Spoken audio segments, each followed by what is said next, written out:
भवन में आवत चली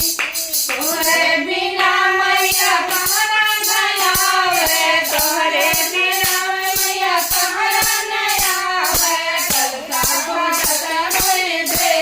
भवन में आवत चली मैया कलका घोटत होई दे भवन में आवत चली मैया कलका घोटत होई दे भवन